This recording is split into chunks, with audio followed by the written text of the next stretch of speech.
Olá, eu sou o professor Márcio Miguel e hoje vamos falar sobre a Revolução Praieira de 1848.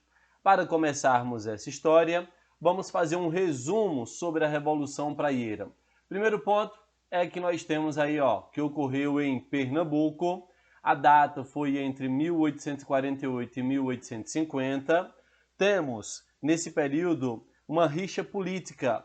O primeiro governo, de 1838 até 1844, é de Francisco Rego Barros. Ele é um conservador, informação muito importante para a gente.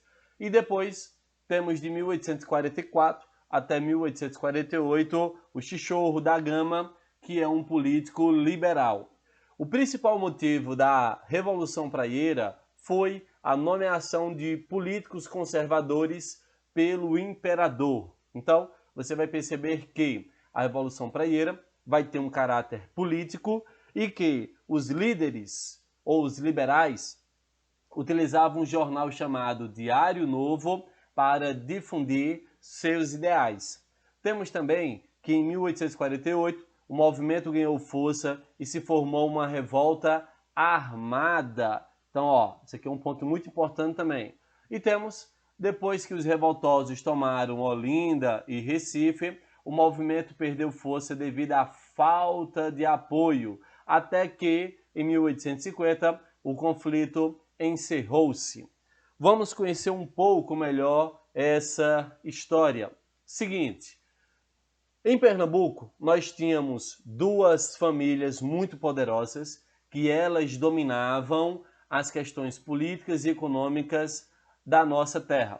Aqui temos um representante chamado Pedro Francisco, o Visconde de Camaragibe, um dos irmãos da poderosa família de Cavalcante, a maior proprietária de engenho de Pernambuco. Para vocês terem uma ideia do poder dessa família, quase um terço de toda a produção do engenho pertencia a essa família.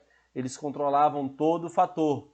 Além disso, podemos aí citar como outra família muito poderosa o Francisco Rego Barro. Ele nasceu no engenho de Trapiche, em Sirinhaém, e possuía muitas terras. Além dessas famílias, nós temos ainda Paz Barreto e Albuquerque Maranhão. Todas elas famílias de tradições latifundiárias que dominavam todo o setor pernambucano. Ora, outro ponto importante que a gente deve perceber seria os partidos políticos. Perceba que o Partido Conservador, dominado por Rego Barro, e o Partido Liberal, dominado pela família Cavalcante. No caso da família Cavalcante, para vocês perceberem, elas eram tão poderosas e controlava praticamente toda a vida política da região. 3 de seus membros ocupavam postos importantes em ambos os partidos, conservador e liberal. Eles então tinham essa formatação para a gente. No caso de Rego Barros, nós podemos perceber que ele conciliou uma política ultraconservadora que consolidava a oligarquia Cavalcante e Rego Barro no poder e no domínio da província.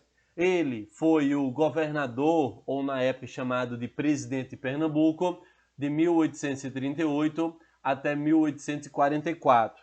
Apesar de ser conservador, tinha uma grande preocupação com o processo de modernização da província, tendo feito uma dinâmica administração, sempre voltada para todos os problemas do Estado. Procurou conciliar justamente esses poderes para que ele pudesse se perpetuar no poder. Nesse caso, podemos dizer que ele construiu o Teatro Apolo, Palácio do Governo, Ponte Pêncil sobre o Rio Capibaribe. Ora, essa ponte feita ali em Caxangá, a primeira construída no Brasil, que tornou-se modelo para esse tipo de construção. Reconstruiu também o cais do Ancoradouro. Temos aqui o início das obras do Teatro Santa Isabel. Nesse tópico aqui, você pode perceber que nós temos a influência dessa figura, que é o Louis, um engenheiro francês que teve o objetivo de modernizar a cidade do Recife. E aí, claro, hoje o Campo das Princesas, hoje seria a Praça da República, ganhando na cidade mais uma casa de espetáculo que até hoje é uma das mais belas do país. Ele também trouxe reconstruções para o Convento dos Padres da Ordem de São Felipe Neri. Temos aí a reconstrução da Ponte da Boa Vista.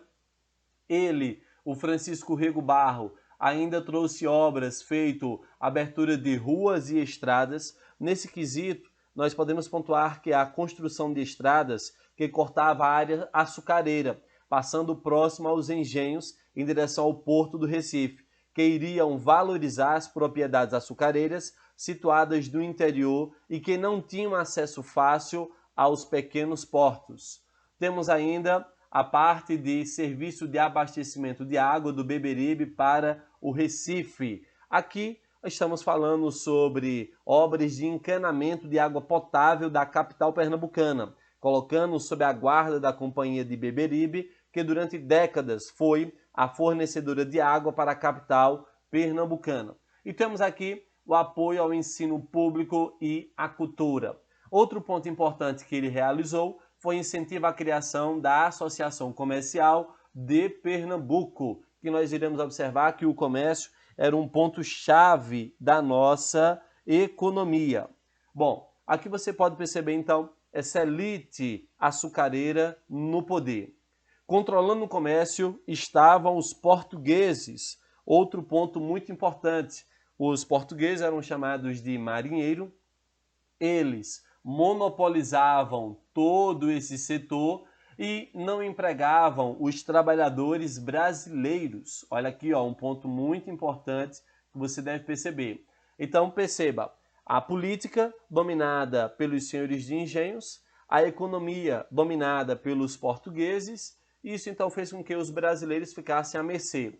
Para vocês terem uma ideia, os portugueses controlavam esses setores: quitandeiros, taberneiros, armazeneiros, trapicheiros, açucareiros, padeiros, casas de roupa feita, de calçado, funileiros, toneeiros e caixeiros. Então perceba que quase todo o setor comercial, 90% dele, era ocupado pelo grupo dos portugueses. Então, diante dessa situação, é que você vai ver justamente a criação do Partido Nacional de Pernambuco. Perceba que os grupos chamados de liberais e democratas, contrários aos latifundiários, a exemplo das famílias Cavalcante e Rego Barros, e contra os comerciantes portugueses, eles resolveram fundar o partido. Nesse caso, com partidos controlados, os verdadeiros liberais e democratas pernambucanos se organizaram no famoso Partido da Praia. E aí sabemos que o Partido Nacional de Pernambuco, ele foi fundado em 1842, ganhou o nome de Praieiro, pois a sede do seu principal jornal, o Diário Novo, ficava na Rua da Praia. Aqui você tem uma imagem representando essa localidade. E aí, claro, fruto dessa dissidência, no caso aqui dessa separação, nós temos os liberais compondo de bacharéis, comerciantes, religiosos, militares e, claro, alguns proprietários de terra em defesa de reformas, ganhando rapidamente um grande apoio popular. Nesse caso, você deve lembrar que esse Partido Liberal ele tinha uma forte influência do que estava acontecendo na Europa, as famosas ideias liberais. As ideias liberais, você deve pontuar, o iluminismo seria essa busca pela liberdade, igualdade e fraternidade. Um evento muito importante ocorreu em 1848, como você pode observar essa imagem, que faz aqui alusão ao que nós chamamos de Primavera dos Povos, no qual a população na Europa lutou por direitos, lutou contra os reis e o modelo burguês. Então, a Primavera dos Povos foi uma boa referência ao grupo dos liberais. E claro, outra forte influência desse partido seria o socialismo utópico. Ora, a proposta do socialismo seria a busca pela igualdade para a população, no qual ocorreria uma redistribuição dos bens. Então, nós podemos dizer que esses movimentos liberais e a Primavera dos Povos, todos esses movimentos contavam com grande participação popular e eles defendiam propostas revolucionárias, como a criação de repúblicas democráticas, inclusive o voto universal. Então, são marcas muito importantes que a gente vai ter desses movimentos. E aí, claro, quando a gente olha para esse grupo dos liberais em Pernambuco, a situação que eles viviam, basicamente faz o seguinte: ora, em 1844, os praieiros ganham popularidade e eles conseguem eleger ampla na maioria na Assembleia Nacional Provincial. Eles conseguiram também, no ano seguinte, nomear um governador, que na época era chamado de presidente da província, para Pernambuco. É o famoso Antônio Pinto Chichorro da Gama. Ele vai governar de 1844 até 1848. Ele é um liberal simpatizante dos praieiros no poder. Enfim, esse grupo conseguiu chegar ao poder. E aí, claro, a gente pode perceber que esse grupo durou aí em média 3 anos no poder e a situação deles foi de uma série de períodos conturbados, perseguindo, sobretudo, seus inimigos. Para vocês terem uma ideia, no campo, lavradores incendiaram terras. No Recife, em Olinda, aos gritos de mata, mata, marinheiro, muitos portugueses foram espancados e até mortos e tiveram suas casas comerciais e suas residências saqueadas e depredadas. Quer dizer que, perceba que o movimento contra os comerciantes e contra os latifundiários começam a ganhar força diante desse cenário. E aí, claro, em 1848, a saída dos liberais do governo provocaria a eclosão da praieira na província de Pernambuco. Então perceba que esse aqui é o principal motivo colocado para a Revolução Praieira. Claro que ele não foi o único, podemos citar aqui outras causas para a Revolução Praieira. Primeiro, uma disputa política. Perceba que você tem um grupo dos praieiros, chamados de liberais, e temos o grupo dos conservadores, que eram apelidados de gabirus para esse período. Nós temos aí uma questão econômica, o açúcar e o grupo do algodão sempre dominando a política. Perceba então que o grupo latifundiário consegue conquistar e dominar toda a política pernambucana. Temos aí o sentimento anti-lusitano.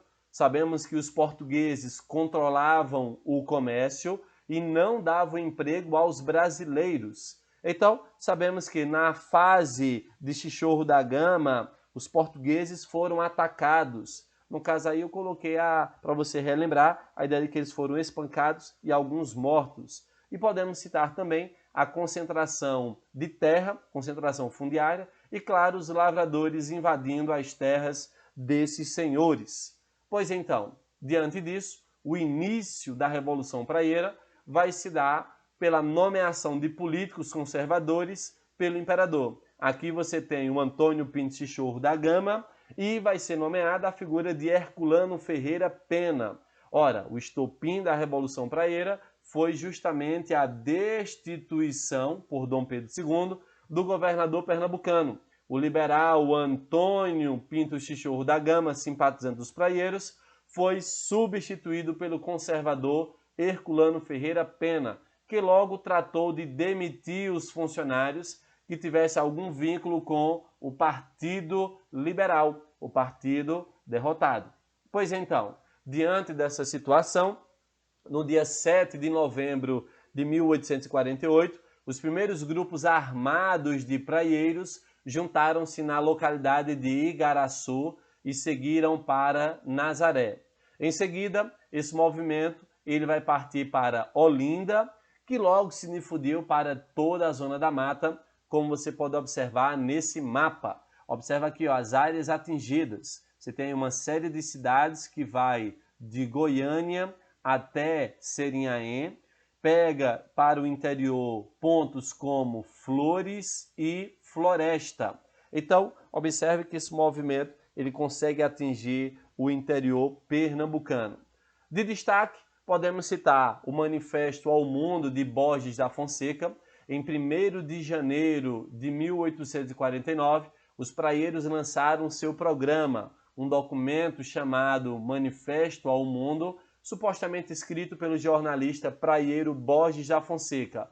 Olha o que eles defendiam. Primeiro, voto livre e universal, portanto, sem exigência mínima de renda. Você deve lembrar que essa ideia de renda era pelo nome de voto censitário. Essa ideia era defendida pelos praieiros que fosse derrubado e o voto fosse universal. Você pode ver também pelo nome de sufrágio universal. Outro ponto seria liberdade de expressão, depois direito ao trabalho, extinção do poder moderador. Nós temos separação dos poderes, no caso, a estrutura política do Brasil naquela época era de 4 poderes: legislativo, executivo, judiciário e o poder moderador. Perceba que eles querem extinguir o poder do rei, que é o moderador, e ainda trazer a separação dos 3 poderes. Nós temos ainda reforma do poder judiciário para assegurar os direitos individuais dos cidadãos. Temos aqui organização federativa. Ora, o federalismo seria a ideia de dar autonomia aos estados, enquanto que eles seguem uma política central.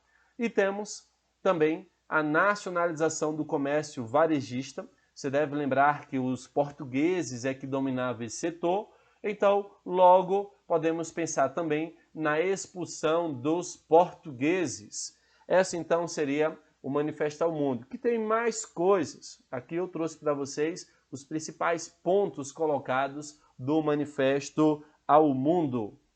Diante disso, em fevereiro de 1849, nós temos o ataque ao Recife. Os rebeldes investiram contra o Recife em 2 colunas com cerca de 1.500 homens. A primeira sob a liderança de Pedro Ivo. Depois, sem contar com o apoio esperado da população urbana, cerca de 200 rebeldes morreram em combate ou na retirada, e cerca de 300 foram feitos de prisioneiros. Partes das lideranças rebeldes, incluindo o Borges da Fonseca, entregou-se em março de 1849, aceitando a anistia oferecida pelo governo imperial. A palavra anistia significa perdão colocado para esses grupos. E o fim da Revolução Praieira dá-se quando o Pedro Ivo ele não consegue dominar o litoral e ele continua a luta quase que isolado no interior, levando essa revolta até para o estado da Paraíba. Mas tentou em vão e não conseguiu apoio de ninguém. Somente em fins de 1850 ele se rendeu confiante na anistia prometida pelo Império. Contudo, recebeu voz de prisão e levado para a Fortaleza de Santa Cruz, no Rio de Janeiro. Em 20 de abril de 1851, conseguiu fugir, permanecendo escondido em diversas localidades no Vale do Rio Paraíba. Finalmente embarcou rumo à Europa no navio italiano Vesúvio, faleceu durante a viagem, sendo seu corpo sepultado no mar em 3 de março de 1852. Então, como você pode ver, esta revolução ela teve um caráter bastante popular. Para a gente finalizar, temos aí para falar um pouco sobre a figura de Pedro Ivo, né? Um dos líderes dessa revolução. Perceba que ele nasceu em Olinda em 1811, filho de um coronel, e viu muitas insurreições populares rebentarem em Pernambuco durante a sua infância e juventude. Como soldado, chegou a ser enviado ao Pará para combater uma delas, seria a cabanagem, em 1835, e acabou se tornando o grande herói de outra, a Revolução Praieira, em 1848. Essa então seria um dos grandes destaques e um dos grandes líderes da Revolução Praieira. E aí, claro, a condenação dos líderes, ela trouxe para a gente a ideia de que o Pedro Ivo não foi anistiado, mas outros grupos sim, tá? A gente pode perceber que os líderes da insurreição, eles foram julgados e condenados à prisão em Fernando de Noronha, mas mesmo assim, depois eles ganharam a anistia. No dia 28 de novembro de 1851, todos ganharam o perdão, tá certo? Inclusive aos que se encontravam foragidos do país. Bem, pessoal, essa daí foi uma das últimas revoltas que ocorreu no Segundo Reinado, fechando um ciclo enorme do que vinha do período regencial. Espero que tenham entendido. Abraço a todos!